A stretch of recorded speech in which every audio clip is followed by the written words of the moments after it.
నమస్తే, welcome to iDream social spotlight with కవిత.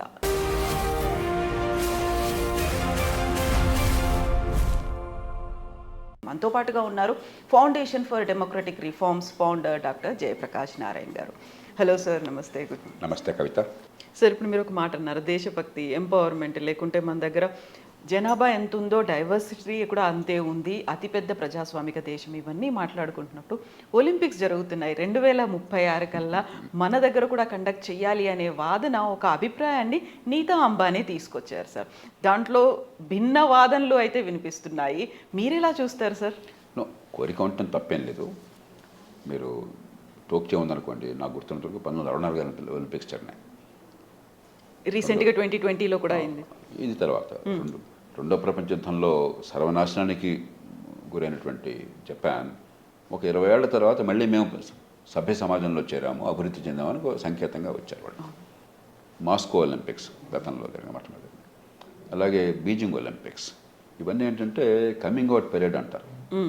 వాళ్ళకి ఆడపిల్లలకి పాశ్చాత్య సాంప్రదాయంలో ఒక వయసు వచ్చిన తర్వాత అమ్మాయి యుక్త వయసు వచ్చిందని ప్రకటించడంలాగా ఒక పీరియడ్, ఒక ఇది ఉంటుంది అనమాట, కమింగ్ అవుట్ పీరియడ్ అని చెప్పని. వాళ్ళకి బాల్ డాన్స్ ఏదో ఉంటుంది వాళ్ళకి.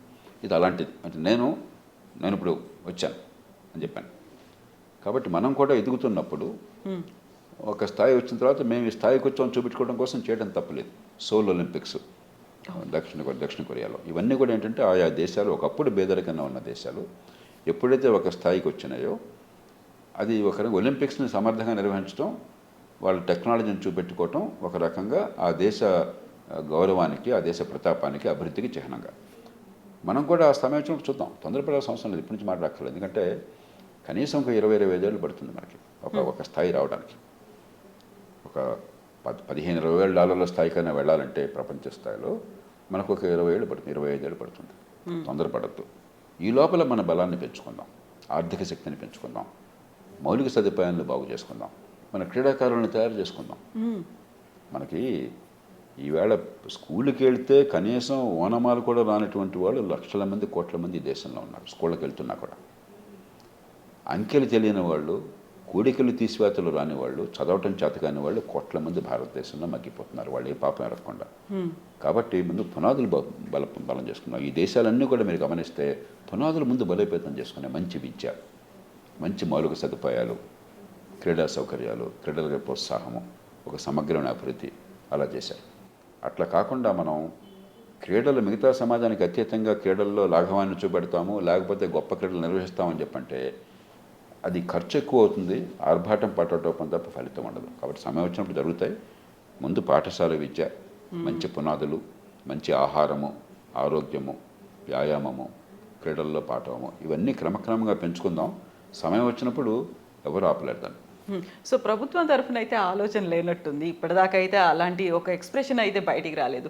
నీతా అంబానీ చేసినట్టు, అంటే మనం అంత ఎంపవర్ అవుతున్నాం. తప్పేం లేదు. ప్రైవేట్ వ్యక్తులు ఏదో చెప్తుంటారు, దాని గురించి మనం ఎక్కువ ఆలోచించక్కర్లేదు. తప్పేం లేదు, ఎవరి భావం వాళ్ళది. ప్రభుత్వాలు కొంచెం తొందరపడకూడదు. ఎందుకంటే మనం తొందరపడి సమయానికంటే ముందే మాట్లాడితే ఇది మనం కోరుకుంటే వచ్చేది కాదు, అందరూ అంగీకరించాలి. ఇంత పెద్ద దేశం అందరూ అంగీకరించకుండా తక్కువ మంది సమర్థించాలని కూడా మన పరుగు పోతుంది. పొరపాటును అంగీకరించాలనుకోండి, మనం సరిగ్గా చేయలేకపోతే అంతకంటే నష్టం ఎక్కువ అవుతుంది. కాబట్టి కొన్ని విషయాల్లో తొందర ఏం లేదు. ముందు దేశాన్ని పెంచుకుందాం. దేశ ఆర్థిక ప్రగతి మూలం, దేశ పారిశ్రామిక ప్రగతి, దేశ మౌలిక సదుపాయాలు, దేశంలో అన్ని మంచి ప్రమాణాల విద్య, ఆహారం, వ్యాయామం, ఆరోగ్యం, ఇవి సరిగ్గా చేసుకుంటే ఆ సమయం వచ్చినప్పుడు క్షణమే చేయొచ్చు. ప్రతి 4 ఏళ్లకోసారి జరిగే ఒలింపిక్స్లో ఎందుకని మనం ఎవరు మెడల్స్ తీసుకొస్తారు, ఎన్ని వచ్చాయి, ఏంటి, ఇలా మెడల్స్ టాలీలో మనం ఎక్కడున్నాము ఎదురు చూస్తుంటాం, ఎందుకలా? పేదరికము, ఆహారం లేకపోవటము, మౌలిక సదుపాయాలు లేకపోవటము, పౌష్టికాహారం అనేది ఇప్పటికి కూడా దేశంలో. బతకడానికి తగిన ఆహారం వస్తుంది కానీ శరీరం పుష్టిగా ఉండడానికి ఆహారం లేదు. ఊరికే అదే పనిగా అన్నం తినేస్తే అది బతుకుతాం, కానీ శరీర లాభం ఉండదు.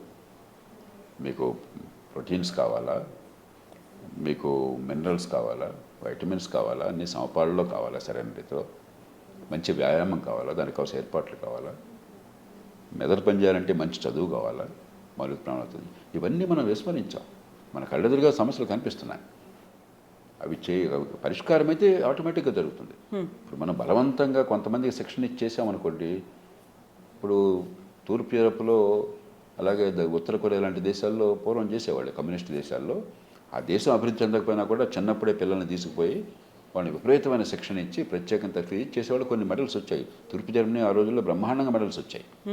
ఆ నిర్ఘాంతపోయేవాడు ప్రపంచంతో. చిన్న దేశం తూర్పు జర్మనీ, పశ్చిమ జర్మనీ కంటే ఎక్కువ మెడల్స్ వచ్చాయి జిమ్నాస్టిక్స్లో, మిగతా వాటిలో. విపరీతంగా చిన్నప్పటి నుంచి శిక్షణ ఇచ్చేవాళ్ళు. అదేంటంటే వెనక్కు సమాజాల్లో అది సాధ్యం. మనం ఆర్గానిక్గా ముందు ఆర్థికంగా పెరగాలి, ఆహారం పెరగాలి, విద్య పెరగాలి, మౌలిక సదుపాయాలు పెరగాలి, ఆరోగ్యం పెరగాలి, ప్రజల్లో ఒక ఉత్సాహం, ధైర్యం కలగాలి. క్రీడల్లో పాల్గొంటే నాకు నష్టం లేదు, మంచి కీర్తి వస్తుంది, ఆదాయం ఉంటుంది, ప్రపంచంలో మంచి తృప్తి పొందగలుగుతాం అని చెప్పి అనేది. అలాంటి వాళ్ళు ఎక్కువ మంది పాల్గొనాలి. ఇప్పుడు కూడా ఏంటి, కొద్దిమంది వచ్చేవాళ్ళు కూడా అలాంటి కుటుంబాల నేపథ్యం నుంచి వచ్చిన వాళ్ళు చేయగలుగుతున్నారు.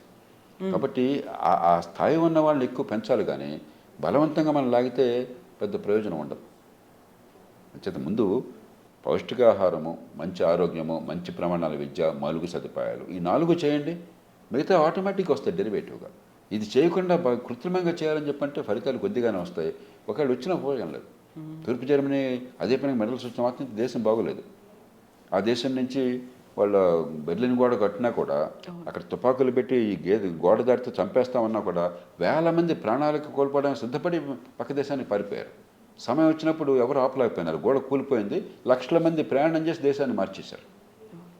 వాళ్ళకు వచ్చిన మెడల్స్ అన్నీ ఆ దేశాన్ని ఆపలా. అందుకని ఆర్థికంగా పెంచండి, స్వేచ్ఛని పెంచండి, మౌలిక సదుపాయాలు పెంచండి, విద్యా ఆరోగ్యాన్ని బాగు చేయండి, మిగతావన్నీ సహజంగా జరిగిపోతాయి. కృత్రిమంగా జరిగే ప్రయత్నం మంచిది కాదు.